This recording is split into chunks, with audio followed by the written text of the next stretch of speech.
Well, welcome to this training video on making your visual aids more effective. Today we're following on from the earlier unit called Presentation Ideas. In that one, we introduced ideas about how to make a Bible passage really visual and interactive. Well, this unit advances those ideas, thinking how to make those visual aids as effective as possible.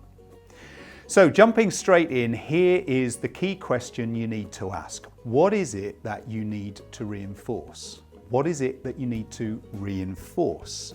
Remember this above everything else, because visual aids are visual aids. What they do is to reinforce. They make more memorable. They help to make things clear.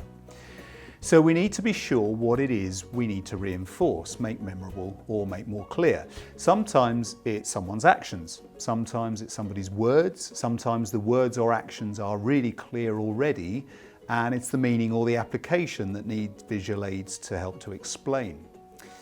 Let me explain with some examples. You might want to grab a Bible to look up these verses. So Genesis 12, 1-9. Imagine you were planning to teach this. This is where God tells Abram and Sarai to leave their home country and go to a land he'd reveal to them. And he makes them a promise, and they did what God asked of them. Now, this is a journey, and there are about 7 place names mentioned in those verses, and we know that Abram took Sarai and Lot, and probably, although we're not told, other family members as well, plus a whole load of animals. Now, we could spend hours preparing a map of their journey or writing place names out to go around the room. We could dress the children up as Abram and Sarai and Lot and everyone else, maybe even dress children up as sheep and cows. That would be creative and a lot of fun. But what are we trying to reinforce with our visual aids? Well, what we really need to reinforce are God's words, what God says. It's God's 3 massive promises in verses 2-4. It's about God promising that 1, he'll give Abram countless descendants, 2, he'll give them a land to be their home, and 3, that through one of those descendants he'll do something amazing for the whole of humanity. In other words, send Jesus. So where should we invest our time making visual aids? Well, ideally in something to reinforce God's words, maybe 3 speech bubbles, which show the 3 key things that God's promised. And if you've got time, well, grab a dressing gown from somewhere so you can dress a child up to pretend to be Abram. But the focus is on God's words. Now, of course, if you're working with preschoolers who haven't yet learned to read, that would be more difficult. But why not get pictures of a family, of a home, and just the one word Jesus as visuals to support the 3 main parts of the promise. Here's the second example, Luke 7, 1-10. There, Jesus is asked by a Roman centurion to heal his servant. So Jesus heads off towards his house, and on the way he gets a message from the centurion. You don't need to come to my house, just say the word and he will recover. And that's exactly what happens. So, question is it worth trying to get hold of some kind of Roman soldier costume? Well, I think the answer is yes, and here's why. The thing we should be trying to reinforce, that is the point of the passage, is Jesus' authority to command. The centurion recognizes that while he can give orders to his soldiers, Jesus has the authority to command diseases and they'll obey him. And that principle is central to understanding this incident. So a visual aid to help the children understand the point could well be someone dressed in a centurion costume barking out orders to some soldiers. The third example is Mark 9, 2-13, the Transfiguration. That's where Jesus takes Peter, James and John up a mountain and they see Jesus shine in awesome glory and are joined by Elijah and Moses. And Peter offers to build some tents and God speaks, telling them to listen to Jesus. Now, I know it's pretty obvious, but spending your time putting up tents kind of misses the point.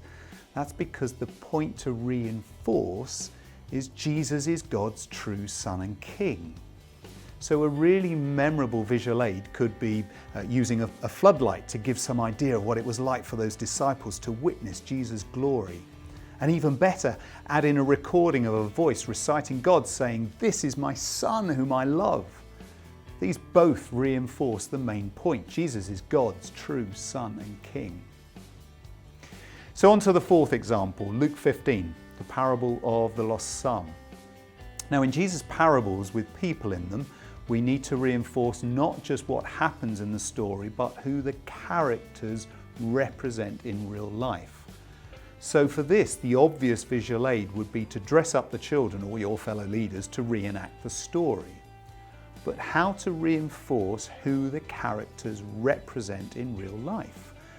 Well, how about making some badges or labels to hang round their necks to help explain who Jesus is referring to? So in this example, the badges would be Father God, people who realise they need forgiveness, and people who think they're good enough, or something like that. The next one is John 21, the miraculous catch of fish. This is one for you to try on your own. In a second, I'll ask you to press pause and read John chapter 21. Think first about what you most want to reinforce, and then the visual aids where you'd spend your time and effort on. Got it? Okay, John 21, hit pause. Now there's loads in that passage, huh? There's a miracle, there's another of Jesus' resurrection appearances, there are 153 fish, and there's a discussion between Peter and Jesus. But what do you want to reinforce? Where would you invest your time? Hopefully it wouldn't be in making exactly 153 replica cardboard haddock. Hopefully you're thinking this is all about Jesus' forgiveness of Peter.